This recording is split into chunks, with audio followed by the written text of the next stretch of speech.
السلام علیکم ورحمۃ اللہ وبرکاتہ۔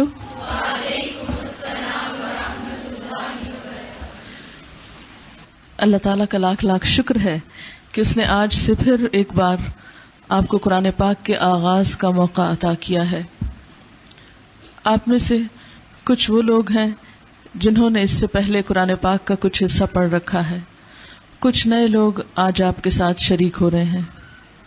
اس موقع پر ہو سکتا ہے کہ جو لوگ نئے شریک ہو رہے ہوں انہیں اس سفر میں کچھ مشکلات پیش آئیں، اور سب سے بڑی مشکل خود دین کے سیکھنے میں، سبق کے یاد کرنے میں اور پڑھائی کی ایک روٹین کے بنانے میں ہو سکتی ہے، لیکن انہیں دوسروں کی مثال سے سبق سیکھنا چاہیے، کیونکہ جنہوں نے قرآن پاک کا کچھ حصہ پڑھ رکھا ہے اور ان کے لیے کچھ چیزیں آسان ہیں تو وہ بھی پہلے دن سے آسان نہیں، مشکلوں سے گزر کر ہی آسان ہوئی ہیں۔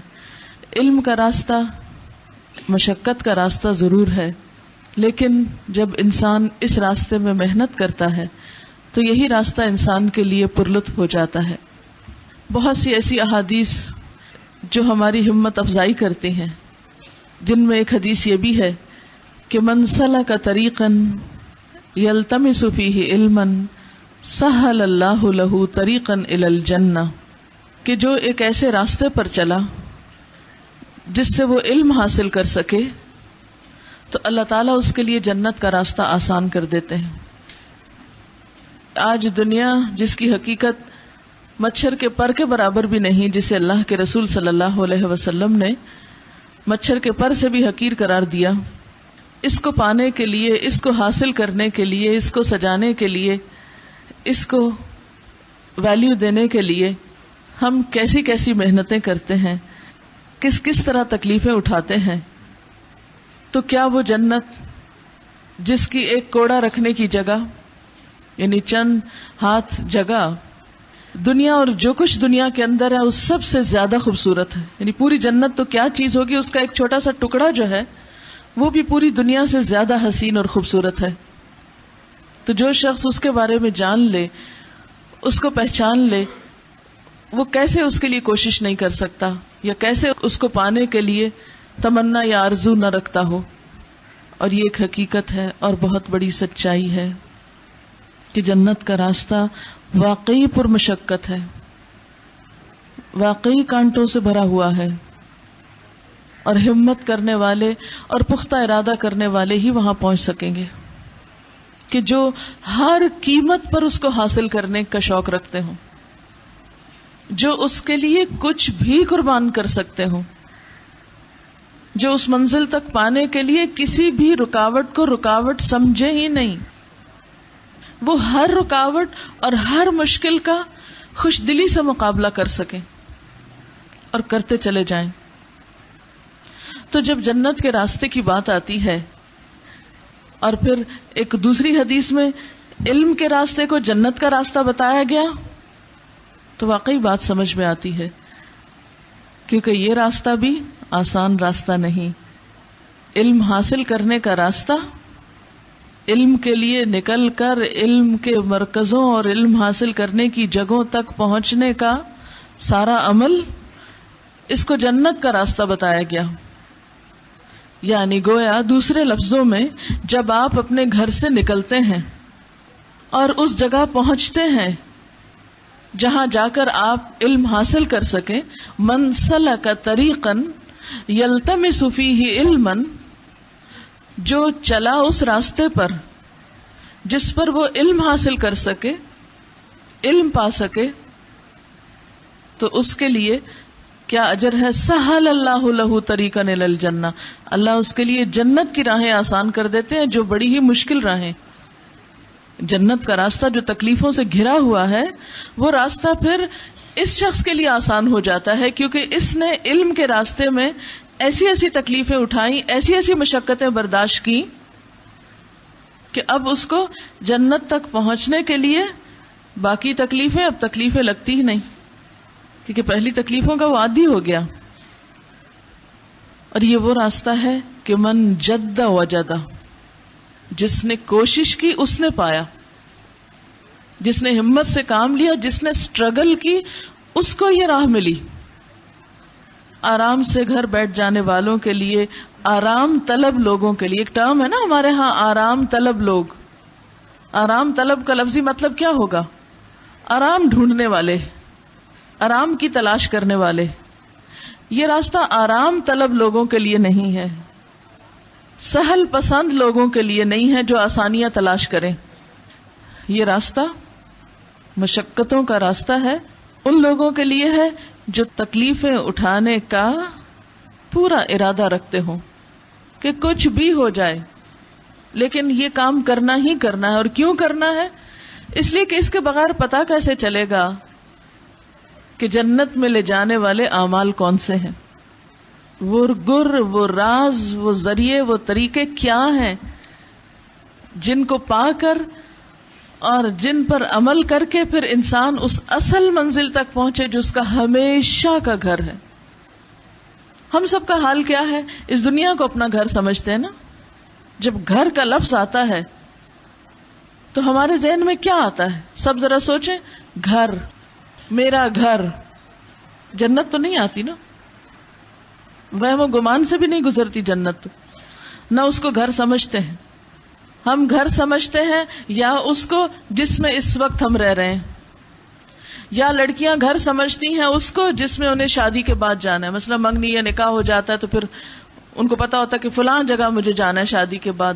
اب وہ اپنے گھر کو جس میں رہ رہی ہیں اس کو ٹیمپریری گھر سمجھتی ہیں اور جس میں جانا ہے اس کو اپنا اصل گھر سمجھتی ہیں. لیکن ہم سب ان گھروں میں کتنے دن رہ سکتے ہیں؟ گنیے، سوچئے کتنے دن. خواہ میکے کا گھر ہو یا سسرال کا گھر ہو، کتنا عرصہ رہنا ہے؟ ایک اینڈ ہے نا اس کا. اور وہ گھر جسے جنت کہتے ہیں، جو دراصل انسان کے لائق ہے، کیونکہ انسان اللہ تعالیٰ کی بہترین تخلیق ہے اور جنت بھی اللہ تعالیٰ کا تیار شدہ بہترین مقام ہے. انسان کو اللہ نے بہترین حالت میں پیدا کیا، جنت کو بہترین خوبصورت ترین بنایا، تو یہ بہترین انسان جنت میں جانے کے لائق ہے. لیکن اس میں رہنے کے لیے پھر کچھ کوالیفیکیشن چاہیے، کچھ سرٹن اس کی ریکوائرمنٹس ہیں جن کو اسے پورا کرنا ہے. وہ ریکوائرمنٹس کیا ہیں، وہ کوالیفیکیشن کیا ہے جو ہمارے پاس ہو تو ہم اس گھر میں داخل ہونے کے اہل ہوں گے. وہ پرماننٹ ریزیڈنس ہے. دنیا میں پتہ لکھتے ہیں نا، عارضی پتہ، مستقل پتہ. تو میں ہمیشہ اس کو دیکھ کے تو میرے دل میں ایک کھٹک سی آتی کہ مستقل پتہ، مستقل کون سا پتہ ہوتا ہے؟ مستقل تو کوئی پتہ نہیں ہے یہاں. لیکن ہمیں پتہ ہوتا ہے کہ ہاں وہ ان کا مطلب کیا ہے. لیکن دنیا میں تو کوئی پتہ مستقل نہیں ہے، کوئی پتہ مستقل نہیں ہے. سب ٹیمپریری، سب عارضی ہیں. کوئی ٹھکانہ نہیں ہے یہاں. ٹھکانہ تو آگے ہے. زندگی تو وہ ہے جب وہاں پہنچیں گے تو اس وقت سوچیں گے وہ دنیا لم یلبثوا الا عشیۃ او ضحاھا، کہ جس میں صبح کا پہر یا شام کا بس ایک پہر گزار کے آئے ہیں. ایک خواب معلوم ہوگا جس کا کچھ حصہ ہلکا ہلکا یاد رہے گا اور بہت سا بھول بھی جائے گا. آپ سب خواب دیکھتے ہوں گے. کچھ لوگوں کو روز رات کو خواب آتا ہے، کچھ لوگوں کو کبھی کبھی آتا ہے، لیکن خواب تو سب دیکھتے ہیں نا. تو جب صبح اٹھتے ہیں تو خواب کا کتنے فیصد یاد ہوتا ہے؟ کبھی بھی 100% نہیں یاد رہتا، کبھی 90%، کبھی 80%، کبھی 50%، کبھی 10%. تو بالکل اسی طرح جب آپ آخرت میں پہنچیں گے تو یہ دنیا بالکل ایک خواب کی طرح آپ کو یاد رہے گی، جس کا کچھ حصہ آپ کو یاد ہوگا، کچھ نہیں یاد ہوگا، اور یاد کرنے کو دل بھی نہیں ہوگا. کیا ضرورت ہے یاد کرنے، بس ہو گیا، گزر گیا. کیونکہ وہاں اتنا کچھ ہوگا دیکھنے کو اور انجوائے کرنے کو کہ ہر روز ایک نئی چیز، ایک نیا لطف، ایک نیا مزہ. زندگی تو وہ ہے. یہ کوئی زندگی ہے جس کے پیچھے ہم دوڑ رہے ہیں؟ لیکن یاد رکھیے وہ رستہ بڑا مشکل ہے. اور اس جنت کو حاصل کرنے کے جو طریقے ہیں، یعنی جنت کا بھی ایک بزنس ہے. اصل میں جنت کا بھی سودا کرنا پڑتا ہے. تو جو جنت کا سودا کرے پھر اس کو ساری بزنس ایڈمنسٹریشن آنی چاہیے نا. وہ معمولی چیز نہیں جسے حاصل کرنا ہے آپ کو، تو بہت بڑی چیز ہے اور ہمیشہ کے لیے. یعنی جنت کی یہ جو ایک اہم بات ہے نا کہ وہ ہمیشہ کے لیے فار گڈ، اس کے بعد کچھ اور ہے نہیں. یہ اس کی ویلیو کو اور زیادہ بڑھا دیتی ہے انسان کی نگاہ میں. اور اس کے پھر برعکس اگر وہ نہیں تو کیا ہے، وہ بھی بڑا بھیانک. اس کا تو پھر کیا ہی کہنا، بڑا ہی بھیانک ہے وہ دوسرا راستہ جو پستیوں کا راستہ ہے، اسفل سافلین کے لیے ہے، جہنم کا راستہ، بڑا ہی تکلیف دہ. تھوڑی دیر سوچے نا، ذرا سی گرمی لگتی ہے، دل گھبرانے لگتا ہے، انسان سوچتا ہے میں کب ذرا ریلیکس کروں، کب ٹھنڈی ہوا میں جاؤں. اس کی بھی گہرائیوں کا اور اس کی ذلتوں کا اور اس کی تکلیفوں کا پھر کچھ اندازہ نہیں، اور کہیں بھی اس کا کوئی اینڈ نہیں، وہ بھی ہمیشہ کا ہے. ہاں، اس کا راستہ جب دکھایا گیا تو وہ خوش نمائیوں سے اور زینتوں سے اور دنیا کی اٹریکشن سے بھرا ہوا تھا. آپ پھر پریشان ہو گئے کہ ان اٹریکشنز کو دیکھ کے تو سارے ان کے پیچھے دوڑ پڑیں گے. آج ہمارا حال کیا ہوتا ہے، جو ڈگڈگی بجاتا ہے ہم بھاگ پڑتے ہیں، دیکھو کیا ہو رہا ہے، بھیڑ لگ جاتی ہے. تھوڑی دیر خوش ہوتے ہیں پھر بکھر جاتے ہیں، ختم قصہ. کوئی بھی کھیل ہو نا، اس میں کوئی پائیداری، استقامت کوئی وہ نہیں ہوتی. بس تھوڑی دیر کھیل کھیلا اور اس کے بعد سب بھول گئے، گھر چلے گئے. کھیل کی اہمیت کھیل کھیلنے کی حد تک ہوتی، بعد میں نہیں ہوتی. لیکن جو لوگ جنت کے سودے کرتے ہیں ان کے کام کھیل کھلونا نہیں ہوتے کہ بس کلاس روم کی حد تک آئے، بیٹھے، پڑھا اور جب یہاں سے نکلے تو اس بات کی کوئی اہمیت نہ رہی. یہ نہیں ہو سکتا، یہ ممکن نہیں. وہ تو پھر اس کو جب تک یہ زندگی ہے اس وقت تک کے لیے اپنا مشن بناتے ہیں کہ ہم ایک خاص راستے پہ چل رہے ہیں، اس کے آگے ایک خاص منزل ہے جو دراصل ہماری زندگی ہے، جو ہماری رہائش ہے، جہاں ہمیں ہمیشہ رہنا ہے. اس کے لیے لمحہ لمحہ قیمتی ہے، ایک ایک منٹ، ایک ایک سیکنڈ قیمتی ہے. اس میں سے کچھ کما کے نکلنا ہے ہمیں، اور زیادہ سے زیادہ کمانا ہے. تو بہرحال علم کے لیے آنے والے اس جگہ پر ان سب کے لیے مرحبا اور خوش آمدید اور دعائیں کہ آپ کا یہ سفر بہت خوشگوار سفر ہو. کیونکہ خوشگواری صرف آسانی میں نہیں ہوتی، یعنی خوشگواری جو ہے وہ مشقتوں میں بھی ہوتی. بہت سے لوگ فارغ ہوتے ہیں اور انتہائی پریشان ہوتے ہیں. آج صبح ہی ایک فون آیا مجھے لاہور سے، وہاں پر جو ریڈیو پہ پروگرام صبح چلتا ہے تو کوئی خاتون ہے وہ سنتی ہیں، تو بتانے لگی الحمدللہ میری زندگی میں کسی چیز کی کمی نہیں ہے، لیکن مجھے کسی پل چین نہیں آتا تھا. میرے شوہر، میرے بچے، سب نے بھرپور کوشش کر دیکھی کہ میرے دل کی بے چینی ختم کریں، لیکن نہیں ہو پاتی تھی. اور سب مجھے کہتے تھے پاگل ہو تم، تمہارے پاس کس چیز کی کمی؟ کہتی بہت کیئرنگ اینڈ لونگ میرا ہسبینڈ ہے، اس کی اچھی جاب ہے، بچے ہیں، سب کچھ ہے، لیکن میری بے چینی کسی پل ختم نہیں ہوتی. تو جب سے میں نے تفسیر سننی شروع کی ہے مجھے بہت سکون ملا ہے، لیکن مجھے لگتا ہے ابھی بھی مجھے کچھ اور کرنا ہے. تو کئی دفعہ اس نے ٹرائی کیا یہاں فون کر کے کہ مجھے بتائیں کہ مجھے اب اور کیا کرنا ہے، مجھے وہ ملے جس کی میرے دل کے اندر ایک تڑپ ہے یا مجھے کرنا چاہیے. تو ظاہر ہے کہ یہ تڑپ بھی اللہ ہی ڈالتا ہے نا، کیونکہ اللہ تعالیٰ قرآن پاک میں فرماتے ہیں من اعرض عن ذکری فإن له معیشۃ ضنکا، جو میرے ذکر سے منہ موڑے گا اس کے لیے میں زندگی تنگ کر دوں گا. تو دنیا ایسی جگہ نہیں ہے کہ جہاں آپ کو اگر آرام ہی آرام ملتا رہے. اچھا تھوڑی دیر سوچیے، اگر آپ ساری رات سو کر اٹھے اور پھر سویرے لیٹ جاتے ہیں تو 1-2 گھنٹہ لیٹنے کے بعد اگر آپ اٹھیں تو کیا فیلنگ ہوتی ہے؟ خوشی کی، بہت شاق و چوبند فیل کرتے ہیں، بہت آرام اور سکون اور خوشی محسوس کرتے ہیں. ہرگز نہیں. پھر کہ نہیں ابھی تو اور آرام چاہیے، پھر لیٹ جائیں جا کے. تو اس لیٹنے کے بعد لیٹنے اور پھر لیٹنے کے بعد لیٹنے کی کیفیت کو ذرا تصور میں لائیں کہ اس میں کیا کیا احساسات ہوتے ہیں، کیا فیلنگ ہوتی، خوشی کی یا بیزاری کی؟ خود بیزاری کی کیفیت ہوتی.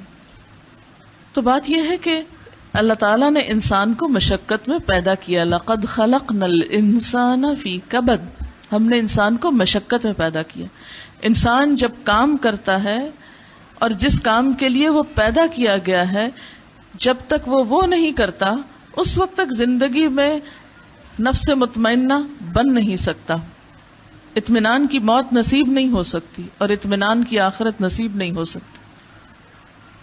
اتنی بے شمار ان گنت صلاحیتیں دے کے جو اللہ نے پیدا کیا ہے، تو صرف لیٹنے کے لیے تو نہیں پیدا کیا، آرام پر آرام کرنے کے لیے تو نہیں پیدا کیا، کچھ کرنے کے لیے پیدا کیا ہے. تو جب تک کریں گے نہیں بات نہیں بنے گی، اور کرتے رہنے میں ہی برکت ہے. تو انشاءاللہ تعالی آپ جو کورس شروع کر رہے ہیں اس میں آپ کو کچھ تعارف کرا دیا گیا ہوگا. کچھ چیزوں کا میں آپ کو تعارف کرا دیتی ہوں اور پھر آپ کا باقاعدہ کلاس کا آغاز کرتے ہیں. اس میں چونکہ کچھ لوگ نئے آئے ہیں، ان کا انشاءاللہ گروپ الگ بنے گا اور ان کو الگ سے جو بھی ہیلپ چاہیے ہوگی، جو بھی مدد چاہیے ہوگی، جو بھی ان کو مشکل پیش آئے گی، انشاءاللہ ان کی مدد کی جائے گی. صرف ایک بات ان کو کہنا چاہوں گی کہ ہمت نہیں ہارنا، آپ کو مایوس نہیں ہونا. ہر ابتدا کی انتہا موجود ہے. جو سفر شروع ہوتا ہے، چاہے وہ 1 میل کا یا 1000 میل کا، وہ ختم ایک دن ضرور ہو جاتا ہے. تو یہ تو ایک ایک قدم جو آپ گھر سے نکالیں گے، سارے قدم لکھے جائیں گے آپ کے. اور پھر حدیث پاک میں یہ بھی آتا ہے کہ جو شخص اپنے گھر سے علم کے لیے نکلتا ہے، فرشتے اس کے لیے اپنے پر بچھاتے ہیں. یعنی اتنا آنر اور اتنی عزت ان کو بخشی جاتی. اور پھر سب سے بڑی بات یہ کہ اللہ تعالیٰ جس شخص کے ساتھ بھلائی کا ارادہ کرتا ہے اس کو دین کی سمجھ دیتا ہے. تو یہ تو اللہ تعالیٰ کا خاص انعام ہے. پھر اسی طرح منافقین کی خصلت یہ بتائی گئی ہے کہ منافق میں 2 خصلتیں جمع نہیں ہو سکتی. 2 صفات منافق کی نہیں ہوتی، ایک خوش اخلاقی اور دوسرے دین کی سمجھ. یعنی منافق کو یہ 2 نعمتیں نہیں ملتی. وہ دین پڑھتا بھی تو سمجھتا کچھ نہیں ہے، اور اسی طرح اس کے اخلاق میں کوئی تبدیلی نہیں آتی دین پڑھ کے. تو جو سچا مومن ہوتا ہے اور جو پورے اچھی نیت کے ساتھ، اچھے جذبے کے ساتھ، تو بات یہ ہے کہ جب تک اس علم کا ہماری زندگی پر اثر نہیں ہوتا اس وقت تک مقصد نہیں پورا ہوتا علم حاصل کرنے کا. یہ علم صرف رٹنے کے لیے، پڑھنے کے لیے، نمبر لینے کے لیے نہیں، بلکہ عمل بدلنے کے لیے. اور اس چیز کو ہمیشہ آپ نے یاد رکھنا ہے. مومن اور منافق کا فرق یہی ہے. مومن دین کی سمجھ رکھتا ہے اور مومن دین پڑھ کر با اخلاق بن جاتا ہے. کیونکہ نبی صلی اللہ علیہ وسلم دنیا میں تشریف ہی اس لیے لائے تھے، انما بعثت لاتمم مکارم الاخلاق. میں دنیا میں اس لیے بھیجا گیا ہوں، یعنی پیغمبر بنا کر اس لیے بھیجا گیا ہوں کہ بہترین اخلاق کی تکمیل کروں. اور انک لعلی خلق عظیم، بے شک آپ اخلاق کی عظمتوں پر فائز ہیں، عظیم اخلاق کے مالک. اسی پیمانے میں ہم نے اپنے آپ کو ناپتے رہنا ہے انشاءاللہ تعالی، اور ساتھ ساتھ کام کرتے چلے جانا ہے. اب اس میں آپ دیکھیے کہ کچھ یہاں کے سیٹ اپ کے بارے میں آپ کو بتانا چاہتی ہوں، اور جو اس بلڈنگ کے بارے میں اور یہاں اور کورسز کے بارے میں اور اوور آل سارے پروگرام کے بارے میں. اس میں پہلی بات تو یہ ہے کہ یہ جو اس وقت آپ کا کورس ہے یہ ڈپلومہ کورس ہے، اور جو لوگ آج کورس کا آغاز کر رہے ہیں ان کا کورس انشاءاللہ 1.5 سال میں مکمل ہوگا. جو پہلے سے شروع کیے ہوئے ہیں، جہاں سے پڑھنا شروع کیا تھا وہاں پہنچ کر ان کا مکمل ہو جائے گا انشاءاللہ تعالی، اور ساتھ ساتھ وہ پڑھ کر فارغ ہوتے چلے جائیں گے. یہاں کے جو پروگرام انچارج ہیں وہ روبی طارق ہیں. روبی نے اسلام آباد سے 4th بیچ میں، آج کل اسلام آباد میں 9th بیچ چل رہا ہے، یعنی آج سے تقریباً 4-5 سال پہلے انہوں نے کورس کیا تھا اسلام آباد سے، اور اس کے بعد سے یہ پڑھنے پڑھانے کا کام کر رہی ہیں. پھر یہاں ایوننگ کلاسز بھی اسی بلڈنگ میں ہوتی ہیں، ان کو بھی یہ سپروائز کرتی ہیں. ایوننگ پروگرام کی جو کلاس انچارج ہیں ہنا ہے. ویسے تو آپ لوگ شام کو ہوں گے اور کچھ صبح کو ہوں گے، لیکن کچھ چیزیں چونکہ 2 کورسز چل رہے ہیں، کچھ چیزیں آپس میں ایک دوسرے کے ساتھ تعاون اور کوآرڈینیشن جو ہے وہ بہت ضروری ہے. ہنا نے کراچی کا جو فرسٹ بیچ تھا اس سے کورس کیا، اور اس کے بعد سے یہ یہاں شام میں ایوننگ کورس کی کلاس انچارج ہے. یہاں کی جو ایوننگ کی کلاسز تھی یہ مارننگ کی کلاسز کے کچھ ہی عرصے کے بعد شروع ہوئی اور تقریباً 7 پارے میں نے خود یہاں پر آ کر پڑھائے تھے. صبح میں وہاں کلاس ہوتی تھی, شام میں یہاں ہوتی تھی. پھر اس کے بعد وہاں کا کام بہت بڑھتا چلا گیا, جس کی وجہ سے یہاں مجھے شام کو آنا دشوار ہو گیا. پھر کچھ عرصے کے بعد چونکہ مارننگ کا کورس ختم ہو گیا تھا تو مجھے باہر جانا پڑا, تو 7ویں پارے کے بعد پھر یہاں شام میں کیسٹ کلاس ہوتی رہی. اور الحمدللہ بہت آسان طریقے سے پہلے بیچ کا کورس مکمل ہوا. ایوننگ کا سبجیکٹس مختلف لوگوں نے پڑھائے, لیکن قرآن پاک کی تفسیر جو صبح میں وہاں پڑھائی جاتی تھی اس کی کیسٹ یہاں بھیج دی جاتی تھی, پھر وہ ایوننگ میں چلتی رہی. اور ان کا کورس مارچ میں پہلا کورس ختم ہوا شام کا, اور اب شام میں دوسرا کورس چل رہا ہے, یعنی سیکنڈ بیچ. اسی طرح مارننگ سیشن کا بھی دوسرا کورس جو ہے وہ مکمل ہو چکا ہے. پچھلے مہینے اس کا ختم قرآن ہوا, اور اس میں کچھ لوگ ایسے جنہوں نے لیٹ ایڈمیشن لیا تھا, ان کا جو باقی رہا وہ آپ کے ساتھ آج موجود ہیں. اور کچھ نئے لوگوں نے اس سیشن میں ایڈمیشن لیا, تو وہ سب ملا کر ایک کلاس ہوگی اب, کچھ نئے اور کچھ پرانے لوگوں پر مشتمل. لیکن یہ ٹرمز آپ اختیار نہ کر لیجئے کہ نئے ہیں کہ پرانے ہیں, بس ہر ایک اپنے نام سے ہی پہچانا جائے. اور جو پرانے لوگ ہیں ان کے لیے بھی آج نئے سرے سے ہی کورس شروع ہو رہا ہے, تو اس کو آپ ایک نئی ابتدا کے طور پر لیں تو زیادہ آپس میں ہم آہنگی ہوگی, ایک دوسرے سے جان پہچان ہوگی, اور کوئی کسی پر کچھ برتری نہیں رکھتا. برتری تو تقوی والوں کے لیے ہوتی ہے, اور وہ اللہ کی نگاہ میں بڑائی اصل بڑائی ہوتی ہے. بندوں کی نگاہ کی بڑائی کی کوئی ویلیو نہیں ہے. ان اکرمکم عند اللہ اتقاکم, یہ سب باتیں صرف تعارف کے لیے بتائی جا رہی ہیں. وجعلناکم شعوبا وقبائل لتعارفوا, ہم نے تمہیں قبیلوں اور گروہوں میں پیدا کیا تاکہ تم پہچانے جاؤ, تاکہ تم ایک دوسرے کو پہچان سکو. لتعارفوا, یہ جو بات میں اس وقت کر رہی ہوں یہ صرف لتعارفوا کے تحت ہے, اور یہ جو ان لوگوں کو بھی کھڑا کر رہی ہے یہ بھی تعارفوں کے تحت ہی ہے, کہ یہ اسلام کی سنتوں میں سے ایک سنت ہے کہ کوئی مسلمان جب دوسرے کو ملے سب سے پہلے سلام کرے, پھر نام پوچھے, اور ایک دوسرے کو پہچانتا ہو. ایک دوسرے کی پہچان ضروری ہے, جگہ کی پہچان ضروری ہے, پڑھانے والوں کی پہچان ضروری ہے, اور پھر آپس میں سیکھنے والوں کی ایک دوسرے کے لیے پہچان ضروری ہے. اب اس کے بعد یہ ہے کہ یہ جو مارننگ کی کلاس یہاں پر ہوگی, اس کی کلاس انچارج شگفتہ اکبر ہیں. شگفتہ نے کراچی کے فرسٹ بیچ سے کورس کیا, اور اس کے بعد پورا اگلا سیشن یہ گروپ انچارج کے طور پر کام کرتی رہی ہیں, اور اب یہاں پر یہ کلاس انچارج ہوں گی. انہوں نے حکیم سعید صاحب کے ساتھ بھی کام کیا ہوا ہے, باقی تعارف ان کا آپ بعد میں حاصل کر لیجئے. لیکن یہ ہے کہ ایک ایکسپیرینس ٹیچر ہیں, انشاءاللہ تعالی آپ کو اطمینان ہوگا ان کے ساتھ پڑھ کر. اس کے علاوہ کچھ لوگ گروپ انچارجز بھی ہوں گے اور کچھ سبجیکٹس لیں گے. گروپ انچارجز میں صبا ریاض ہیں, ارم نصیر ہیں, فضہ نیازی ہیں, نصرت ایوب ہیں. یہ سب لوگ پچھلے 1.5 سال سے گروپ انچارج کے طور پر کام کرتے رہے ہیں. یہ سب بھی ایکسپیرینسڈ لوگ ہیں. تشریف رکھیے. اس کے علاوہ آپ کی انشاءاللہ تعالی تفسیر کے ساتھ ساتھ تجوید ہوگی, گرامر ہوگی, اور سیرہ شروع کی جائے گی. سیرہ آپ کو پڑھائیں گی فرح عباسی. فرح نے اسلام آباد کے 5th بیچ سے کورس کیا تھا, اور اس کے بعد میٹرو کا جو فرسٹ بیچ تھا, یعنی مارننگ کلاس کا جو فرسٹ بیچ تھا, اس میں انہوں نے پورے سیشن میں گروپ انچارج کا کام کیا. اس کے بعد ان کو طارق روڈ پہ ایک برانچ ہے الہدا کی, وہاں کا انچارج بنایا گیا, اور وہاں یہ سیرہ پڑھا چکی ہیں اور برانچ میں بھی پڑھا چکی ہیں. تو انشاءاللہ تعالی ساتھ ہی آپ کو یہ سیرہ پڑھانا شروع کریں گی مارننگ کی کلاس میں.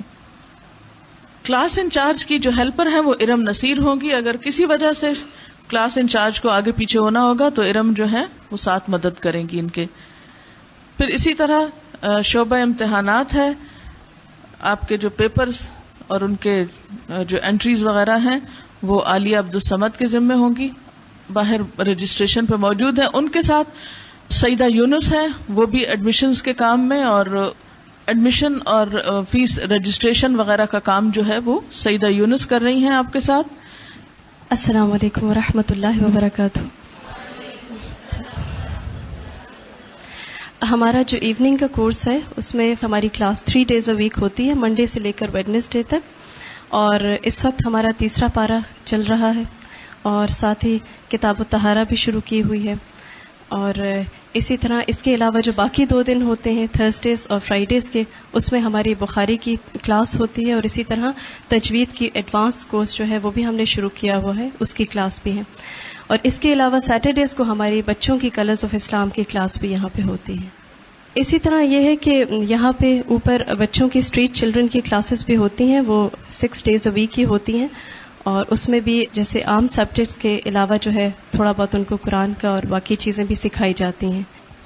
جی یہاں پہ انشاءاللہ اسٹال بھی ہوگا جس میں بکس وغیرہ اور کارڈز جیسے وہاں میٹرو پہ ہوتے تھے یہاں اویلیبل ہوں گے، اور ریسیپشن بھی ہے، اور انشاءاللہ آپ لوگوں کے لیے کینٹین کا بھی تھوڑا سا ارینجمنٹ کر رہے ہیں، کیونکہ مارننگ میں آورز جو ہیں وہ زیادہ ہوتے ہیں، آفٹرنون میں تو ہمارا نہیں ہوتا ہے سچ کوئی سیٹ اپ، لیکن اس کے لیے انشاءاللہ کچھ آپ لوگوں کے لیے کریں گے. ایسا ہے کہ شاید آپ کے ذہن میں یہ ہو کہ ایوننگ کی کلاس تو ہفتے میں 3 دن ہوتی ہے، تو ہماری کیوں 5 دن؟ کیونکہ اس کورس میں سیٹرڈیز آف ہوں گے، اور اس کی وجہ یہ ہے کہ ایوننگ کی کلاس جو ہے وہ 3 سال میں ختم ہوتی ہے، ٹھیک ہے، 3 دن پڑھ کے، اور یہ 6 دن پہلے ہوتی تھی تو 1.5 سال میں ختم ہوتی تھی. تو ابھی بھی انشاءاللہ باقی چھٹیاں کچھ کٹ کر کے سیٹرڈے آف کر کے اور 5 دن کی کلاس کے ساتھ انشاءاللہ تعالیٰ 1.5 سال میں مکمل ہوگا. جب کہیں ضرورت ہوگی تو پھر سیٹرڈے کو پڑھائی شروع کر دیں گے جب ضرورت ہوگی، ابھی فوری طور پر نہیں، شروع میں آپ کو ساتھ ریسٹ بھی دیں گے. اب آپ کوئی سوال کرنا چاہیں تو کر لیجئے. میں خود ایڈوانس کورس میں انشاءاللہ پڑھاؤں گی، اور 4 دن ہوگا ہفتے میں، وہ بھی دوبارہ قرآن پاک کب پڑھاؤں گی ابھی تو کچھ بھی نہیں پتا. کئی ایک آپشنز ہیں، یہاں کی بھی ہے اور دوسرے شہر کی بھی ہے. اب مجھے نہیں معلوم کہ میں یہاں ہوتی ہوں یا کسی اور شہر چلی جاتی ہوں، ابھی میں اس کے بارے میں زیادہ سوچا نہیں، کیونکہ زیادہ مستقبل کی باتیں کرنا بے فائدہ ہے. وہ تو بالکل سیاہ رات کی طرح ہے جس کا کچھ بھی ہمیں نظر نہیں آتا، ابھی ایگزسٹ ہی نہیں کرتا. اس لیے اس کا تو میں نے ابھی کچھ زیادہ پلان کیا ہی نہیں. اس وقت جو میری پرائرٹیز ہیں اس میں ایڈوانس کورس، اور صرف ڈیفنس میں یا پی سی ایچ ایس میں نہیں بلکہ کراچی کے اور حصوں میں بھی قرآن پاک کی باقاعدہ تعلیم کے مرکز قائم کرنا انشاءاللہ، اس کی طرف میری ابھی انٹرسٹ ہے. پھر رمضان دیکھیں کہاں گزرتا ہے. کراچی تو بہرحال ارادہ نہیں ہے فی الحال گزارنے کا رمضان میں. جس بھی شہر میں رمضان گزرا پھر وہاں کلاس بنانے کا ارادہ انشاءاللہ آفٹر رمضان. اور پھر رمضان کے بعد کورس کہاں شروع ہوتا ہے ابھی تک ڈیسائیڈ نہیں کیا. ہو سکتا ہے یہاں نہ شروع کروں، لیکن اللہ کے ہاں ڈیسائیڈڈ ہے. میں تو صرف دعا مانگ رہی ہوں کہ اللہ تعالیٰ بہترین کام لے. یعنی اس میں ایک پاسبلٹی یہ بھی ہے کہ کسی اور شہر میں. جی دعوت ٹریننگ کلاسز ساتھ ہوں گی انشاءاللہ، اس کا انفارم کیا جائے گا. ویسے تو یہ ہے کہ علم کا راستہ صبر کا راستہ ہوتا ہے. آپ اگر ایک دن کچھ پڑھا ہے سمجھ میں نہیں آیا تو اللہ تعالیٰ نے قرآن پاک میں ایک ہی مضمون کو بار بار بیان فرمایا ہے. ایک بات ایک جگہ سمجھ نہیں آتی اگلی جگہ آ جاتی، اگلی جگہ نہیں آتی اس سے اگلی جگہ آتی ہے. تو صبر کے ساتھ سیکھتے جائیے تو انشاءاللہ تعالیٰ بہت سی چیزیں اسی میں کلیئر ہو جائیں گی. اور کچھ آپ کے گروپ انچارجز جو ہیں وہ ساتھ ساتھ آپ کو آپ کے سوالوں کے جواب دیتے رہیں گے. جو چیزیں مشکل ہوں گی تو جب کبھی انشاءاللہ میں آؤں گی تو آپ لکھ رکھیے کاپی پر، پھر پوچھ سکتے ہیں. فوری طور پر کچھ نہیں ہے. اس لیے جن کا جو حصہ رہتا ہے قرآن پاک کا اس کو مکمل کیجئے. کل کے انتظار پہ اس کو چھوڑیے نہیں، کل کا کچھ پتا نہیں. آج کے موقع سے فائدہ اٹھائیے جو آج آپ کو آفر ہو رہا ہے. کل تو خیال ہے، اللہ نے چاہا تو عمل ہو جائے گا، اگر نہیں چاہا تو وہ عمل میں نہیں آ سکتا. اس لیے اس انتظار پہ وہ چیز جو ہاتھ میں نہیں اس پر کیوں ڈیپینڈ کرتے ہیں، اس کو دیکھیے یا اس سے فائدہ اٹھائیے جو آج آپ کو میسر ہے. دیکھیے یہ سب کچھ تو اللہ کے کرنے سے ہوتا ہے نا. میں نے تو کبھی کراچی کو خواب میں بھی نہیں دیکھا تھا کہ میں یہاں کبھی آؤں گی، اس لیے کہ کہاں اسلام آباد اور کہاں کراچی، اتنا فاصلہ بھی تو کافی ہے نا. تو کبھی ہوتا نا گمان میں یا کبھی خیال میں آ جانی کوئی بات، وہ بھی نہیں تھی. تو سب اللہ کے کرنے سے ہوا کہ یہاں آنے کا خیال اللہ نے دل میں ڈالا. میرے سے زیادہ تو یہاں کے لوگوں کے دل میں ڈالا کہ وہ مجھے قبول کریں اور انتظام کریں. اور میں نے ارادہ کر لیا اور اللہ نے پورا کر دیا. تو انشاءاللہ تعالی لاہور کا بھی ارادہ میں نے کیا ہوا ہے، لیکن پورا کرنا اللہ کا کام ہے. جب وہ چاہے گا ہوگا انشاءاللہ. ٹھیک ہے نا. حضرت علی نے کیا فرمایا تھا کہ میں نے اپنے رب کو اپنے ارادوں کے ٹوٹنے سے پہچانا ہے.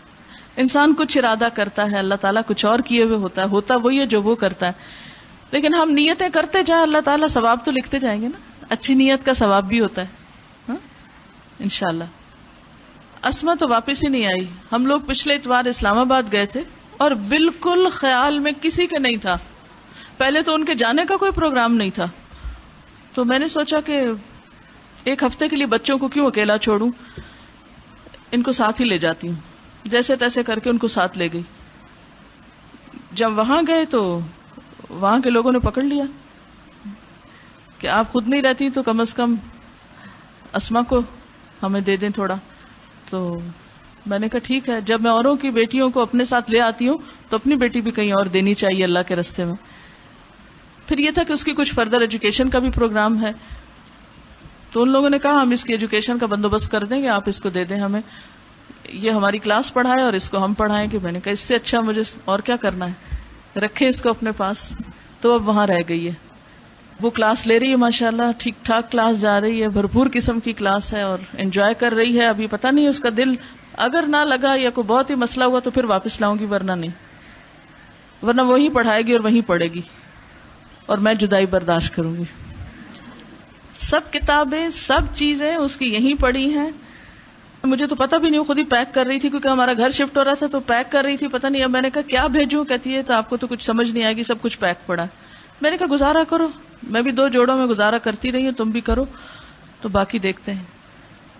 تو وہ اب وہاں کلاس لے رہی ہے الحمدللہ، وہ شروع ہو گیا اس کا کام۔ اوکے، میں اجازت چاہتی ہوں، میری دعا ہے کہ اللہ تعالیٰ آپ کا یہ سفر بہت ہی بہترین اپنی رضا کے مطابق اور امت مسلمہ اور خود آپ کی اپنی بھلائی کے لیے بہت ہی بہترین کر دے، اور آپ کے لیے وہ سارے راستے آسان کر دے جس سے آپ کو علم حاصل کرنا آسان ہو جائے۔ سبحانک اللہم و بحمدک نشہد ان لا الہ الا انت نستغفرک و نتوب الیک۔ والسلام علیکم و رحمۃ اللہ وبرکاتہ۔